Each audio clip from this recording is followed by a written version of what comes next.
Hey guys, welcome back to another video, and this is my Superman review directed by none other than the James Gunn. Now, I want to address the elephant in the room. The producer and executive producer for all DC upcoming movies, James Gunn, was previously employed by Marvel's and actually bought out by DC, and he now heads the entire department of their entertainment universe. Now, I found it a little bit shady that in Fantastic Four, they are the new Guardians of the Galaxy. I mean, I don't know if that was strategic or shady, but it seems like they are well advanced and the Guardians of the Galaxy will not be missed in the Marvel franchise. That being said, I am excited for James Gunn because I think that this movie just displays his actual talent and what he's capable of. I mean, there's plenty comedic timing. Hey! Quit messing around! I'm not messing around. I'm doing important stuff.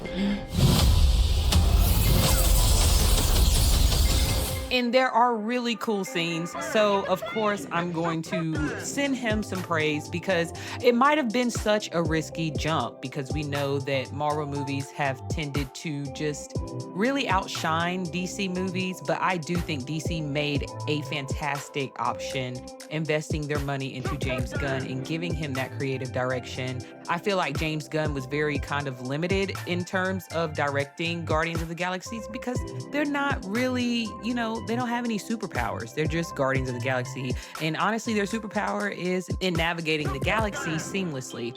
But it seems like the Fantastic Four have sort of taken that over. Nonetheless, this movie is a 5 out of 5, and I'm super excited to see where James Gunn will take the DC universe because, I mean, he's just a genius. And it definitely shows in this movie because he puts himself in every single one of his movies. So, I mean, I can even see some resemblance from Guardians of the Galaxy and Superman 2025, and I just love it. And let's talk about the cast. David Cornswood as Superman, Rachel Brosnan as Lois Lane, Nicholas Hoult as Lex Luthor. You got Skylar Gisondo as Jimmy Olsen, Maria Faria as the engineer, Wendell Pierce as Perry White, and Sarah Sampio as Eve. Isabella Merced as Hawkgirl, Edie Gastig as Mr. Terrific, Anthony as Metamorpho, and Nathan Fillion as the Guy Gardner, aka the Green Lantern. So pretty early on, we're introduced to sort of the lifestyle that Superman has. So he instantly is shown as a defeated Superman, and he whistles Crypto to come, sort of bring him back to his lair, where he keeps a recording of his parents just telling him who they want him to be on Earth, because obviously Superman's parents perished along with his home universe and world. So you'll see Crypto come, and Crypto obviously was the star of the movie, in my opinion, along with Superman. I mean, he's just the perfect pick, in my opinion. The only problem that I have with casting is that I wasn't casted as his love interest because, yeah, he's pretty fine. But yeah, so Crypto's going to drag him back to the lair, and I found this scene to be super, super cool. He obviously has his robots from his homeland, and they heal him in the sun. Now we are given some insight to his home life, and he works for the Daily Planet. And at the Daily Planet, his love interest works along with his crew. And, of course, they have this act up. She's going to act like she doesn't know who he is.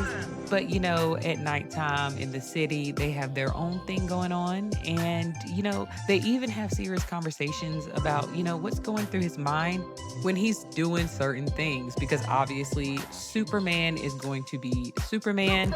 But, she loves him for Clark Kent, inside and out. Now, we're given some insight to his daily duties. So Superman is saving the world, and Lex Luthor right there is actually the one wreaking havoc, but Superman doesn't even know that. Superman is just focusing on being Superman, the best that he could be. But, he gets himself into a little bit of trouble because this guy, as you can see, the one that's helping him, he's going to play a part in this movie later. But he gets himself into some trouble because he eventually stops a war.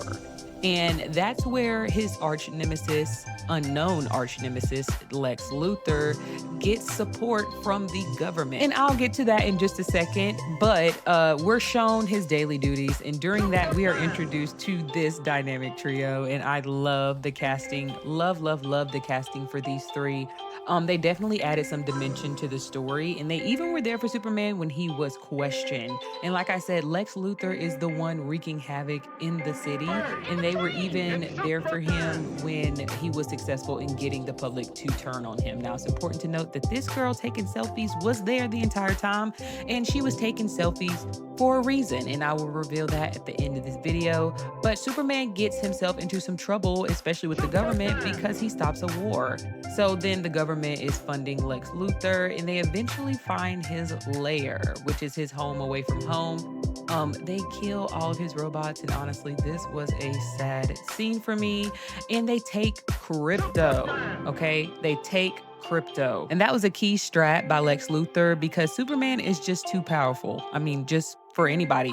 So you'll see he'll make science experiments to help combat him. But crypto being gone leads Superman to turn himself in. During their invasion of his lair, they found the video that Superman likes to watch to help remind him who he is. And they were able to finish the video because the video got damaged on his way to Earth. And though his parents said nice things in the beginning, at the end, they basically told him that he needs to take over Earth because everybody on Earth is weak. And he becomes public enemy #1 because nobody knows his real intentions.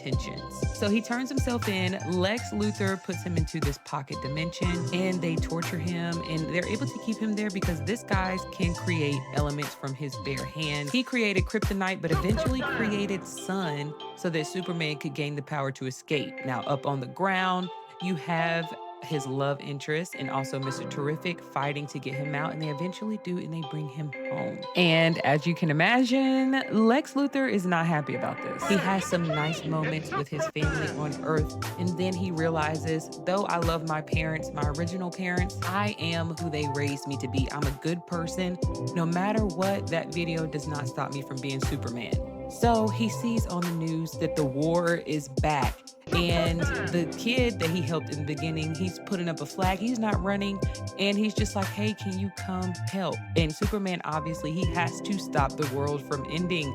So the dynamic trio go and fight the war for him while he fights Lex Luthor's science experiment, which he's essentially been fighting the entire movie. But we thought it was just another flying character. But actually, it was a version of himself. Lex Luthor went to a previous scene that Superman was at and took his DNA and coded a version of him. And these scenes were absolutely epic. I mean, you really get to see who Superman is and exactly why he's been around for so long and why he's America's favorite beloved superhero. I mean, and he just is. And of course, there are comedic scenes and there are lasers being shot, and that was my favorite part.